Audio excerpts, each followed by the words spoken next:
প্রথমেই তৈরি করব সাবুদানার শরবত। এই গরমে এক গ্লাস এরকম শরবত খাওয়ার পর সঙ্গে সঙ্গে রিফ্রেশিং এবং এনার্জেটিক ফিল করবেন। বিসমিল্লাহ। ফার্স্টে একটি প্যানের মধ্যে নিচ্ছি 2 কাপ নর্মাল ঠান্ডা পানি। এবারে পানির মধ্যে দিয়ে দিচ্ছি 2 চা চামচ আগার আগার পাউডার। প্রতি 1 কাপের জন্য 1 চা চামচ করে আগার আগার পাউডার লাগে। আমি যেহেতু 2 কাপ পানি নিয়েছি এজন্য এখানে 2 চামচ আগার আগার পাউডার দিলাম। সাথে দিয়ে দিয়েছি 1/3 কাপ চিনি। আমি কিন্তু চুলাটাকে এখনো জ্বালিয়ে দিইনি। চুলা জ্বালিয়ে আগার আগার পাউডারটা পানির মধ্যে দিলে এটা দলা বেঁধে থাকবে, এজন্য চুলা জ্বালানোর আগে সবকিছু দিয়ে ভালোভাবে মিশিয়ে নিয়ে চুলাটাকে এই পর্যায়ে জ্বালিয়ে দিয়েছি। মিশ্রণটা যখন ফুটে উঠেছে এর মধ্যে দিয়ে দিচ্ছি 2 টেবিল চামচ রুহ আফজা। এখানে রুহ আফজাটা খুবই সুন্দর একটা ফ্লেভার, টেস্ট, একই সঙ্গে খুবই সুন্দর একটা কালার দিবে। এজন্য এক্সট্রা করে এখানে কোনো কালার অ্যাড করে জেলো তৈরি করার প্রয়োজন নেই। সবকিছু ভালোভাবে মিশিয়ে নিয়ে মিশ্রণটার মধ্যে জাস্ট একটি বলক উঠিয়ে নিব, এর থেকে বেশি জাল করার প্রয়োজন নেই।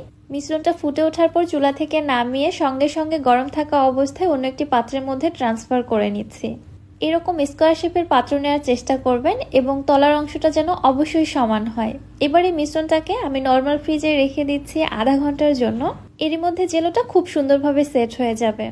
জেলোটা সেট হতে থাক, ততক্ষণে আমি বাকি প্রিপারেশনগুলো সেরে নিচ্ছি। চুলা একটি প্যানের মধ্যে নিয়ে নিচ্ছি 1 লিটার লিকুইড দুধ। আমি এখানে আগে থেকে জাল করা ফুল ফ্যাট যুক্ত লিকুইড দুধটা ব্যবহার করেছি। আপনারা চাইলে গুঁড়া দুধ দিয়েও এই ড্রিঙ্কস বা ডেজার্টটা তৈরি করে নিতে পারবেন। দুধের টেস্টটা আরেকটু বাড়ানোর জন্য দিয়ে দিচ্ছি 1/3 কাপ গুঁড়া দুধ। গুঁড়া দুধের পরিবর্তে আপনারা এখানে কনডেন্স মিল্কও ব্যবহার করতে পারেন, তবে সেই ক্ষেত্রে এখানে এক্সট্রা করে আর কোনো চিনি অ্যাড করার প্রয়োজন নেই। গুঁড়া দুধটা ভালোভাবে মিশিয়ে নিয়ে আমি এর মধ্যে দিয়ে দিচ্ছি 1/2 কাপ চিনি। 1/2 কাপ চিনি আমার কাছে একদম পারফেক্ট মিষ্টি লেগেছে। আপনারা যদি মিষ্টি বেশি খেতে পছন্দ করেন তাহলে বাড়িয়ে দিতে পারেন। যেহেতু আমি আগে থেকে জাল করা দুধ এখানে ব্যবহার করেছি, তারপরেও গুঁড়া দুধ ব্যবহার করেছি, এজন্য দুধটা জাল করে আর বেশি ঘন করার কোনো প্রয়োজন নেই। দুধের মধ্যে খুব ভালোভাবে 2-3টি বলক আসার পরে এটা আমি চুলা থেকে নামিয়ে এক সাইডে রেখে দিচ্ছি ঠান্ডা হওয়ার জন্য। দুধের মিশ্রণটা ঠান্ডা হতে থাক, ততক্ষণ আমি সাবুদানাটা সেদ্ধ করে নিচ্ছি। চুলা একটি প্যানের মধ্যে পর্যাপ্ত পরিমাণে পানি ফুটিয়ে নিয়েছি, এর মধ্যে দিয়ে দিচ্ছি 1/2 কাপ সাবুদানা। সাবুদানাটা দিয়ে একদমই অপেক্ষা করা যাবে না, তাহলে এগুলো দলা বেঁধে যেতে পারে। সঙ্গে সঙ্গেই নেড়ে চেড়ে দিচ্ছি এবং অনবরত নেড়ে চেড়ে 10 থেকে 15 মিনিট এগুলোকে জাল করে নিচ্ছি। সাবুদানা সেদ্ধ হতে একটু সময় লাগে, 10 থেকে 15 মিনিটের মধ্যেই হয়ে যাবে। তারপরে কিভাবে বুঝবেন সাবুদানাগুলো সেদ্ধ হয়েছে কিনা, একটু খেয়াল করলে বুঝতে পারবেন সাবুদানাগুলো কিন্তু একদম আগের থেকে স্বচ্ছ হয়ে গেছে, ভিতরে সামান্য একটু সাদা দানা বোঝা যাচ্ছে। ঠিক এই পর্যায়ে এগুলোকে চুলা থেকে নামিয়ে স্ট্রেন করে নিতে হবে। এবারে ঠান্ডা পানি দিয়ে সাবুদানাগুলোকে ধুয়ে নিচ্ছি, এতে করে সাবুদানার যে স্টিকি ভাবটা রয়েছে ওইটাও একদম দূর হয়ে যাবে, সেই সাথে সাবুদানাগুলো ঠান্ডাও হয়ে যাবে। ধুয়ে নেওয়ার পর সাবুদানাগুলো ঠিক এরকম ঝরঝরে হবে। এগুলোকেও এক সাইডে রেখে দিচ্ছি। এদিকে আমার জেলোটা সম্পূর্ণভাবে সেট হয়ে গেছে, দেখতে পাচ্ছেন আমার হাতের আঙুলের সঙ্গে একটুও লেগে আসছে না। এবারে জেলোটাকে আমি কিউব করে কেটে নিচ্ছি। আমি খুব একটা বেশি বড় করছি না, আবার খুব বেশি ছোটও করছি না। আপনারা আপনাদের পছন্দ মতো ছোট বড় করে কেটে নিতে পারেন।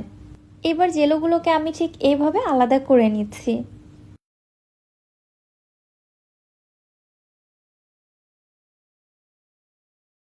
আমি একটি জেলোর টুকরো আপনাদের ক্লোজলি দেখিয়ে দিচ্ছি। আমি ঠিক এই সাইজে জেলোগুলোকে কেটে নিয়েছি, আর জেলোটা কতটা পারফেক্ট হয়েছে দেখুন।